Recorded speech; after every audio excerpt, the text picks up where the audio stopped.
नमस्कार। आज के कार्यक्रम में सुनिए कहानी करवा चौथ की। सुहागिन महिलाओं का त्यौहार जो इस बार 24 अक्टूबर को मनाया जाएगा। हिंदू धर्म में करवा चौथ व्रत का बहुत महत्व है।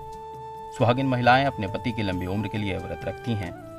ज्योतिषाचार्य अनीस व्यास बताते हैं कि पति की लंबी आयु और सुखमय वैवाहिक जीवन की कामना से महिलाएं इस व्रत में पूरे दिन निर्जला रहती हैं, यानी जल तक ग्रहण नहीं करती। ये हिंदू कैलेंडर और कार्तिक महीने की कृष्ण पक्ष की चतुर्थी तिथि को मनाया जाता है।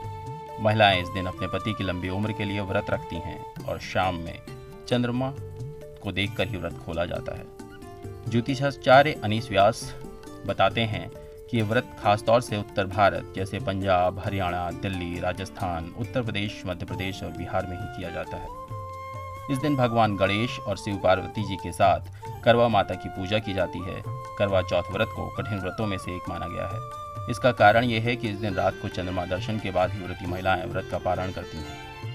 मान्यता है कि वट सावित्री व्रत की तरह ही करवा चौथ व्रत करने से भी पति को लंबी आयु प्राप्त होती है और वैवाहिक जीवन खुशहाल होता है। साथ ही व्रत करने वाली महिलाओं का अखंड सौभाग्य भी बना रहता है। इस साल यानी 2021 में एक शुभ और विशिष्ट संयोग करवा चौथ व्रत के दिन निर्मित हो रहा है। पंचांग के मुताबिक इस बार करवा चौथ का चांद रोहिणी नक्षत्र से निकलेगा। मान्यता के अनुसार इस नक्षत्र में व्रत रखना अति शुभ माना जाता है। मान्यता ये भी है कि ऐसे समय में चंद्र दर्शन मनवांछित फल प्रदान करता है। इस बार करवा चौथ को यानी रविवार 24 अक्टूबर को चांद रात 8:07 पर निकलेगा। ऐसे में इसी समय व्रती महिलाओं को चंद्र दर्शन हो सकता है। चंद्र दर्शन के बाद ही व्रती महिलाएं व्रत खोलेंगी। माना जाता है कि इस व्रत के समान सौभाग्यदायक अन्य कोई व्रत नहीं है। इस दिन संकष्टी चतुर्थी भी होती है और उसका पारण भी चंद्र दर्शन के साथ ही किया जाता है। इसलिए करवा चौथ गणेश जी का पूजन करने का भी विधान है। इसके अलावा करवा चौथ पर माता पार्वती, शिव जी और कार्तिकेय का पूजन भी किया जाता है। अब जानते हैं करवा चौथ व्रत की विधि। इस दिन सुबह उठकर अपने घर की परंपरा के अनुसार सर्गी आदि ग्रहण करें। स्नान आदि करने के पश्चात व्रत का संकल्प करें। शाम को तुलसी के पास बैठकर दीपक प्रज्वलित करके करवा चौथ की कथा पढ़ें। चंद्रमा निकलने से पहले ही एक थाली में धूप, दीप, रोली, पुष्प, फल, मिष्ठान आदि रख लें।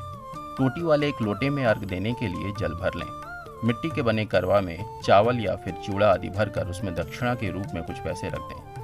एक थाली में श्रृंगार का सामान भी रख लें। चंद्रमा निकलने के बाद चंद्र दर्शन और पूजन आरंभ करें।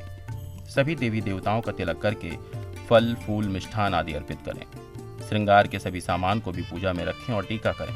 अब चंद्रमा को अर्घ दें और छलनी में दीप जलाकर चंद्र दर्शन करें। अब छलनी में अपने पति का मुख देखें। इसके बाद पति के हाथों जल पीकर व्रत का पारण करें। अपने घर के सभी बड़े बुजुर्गों का आशीर्वाद लें।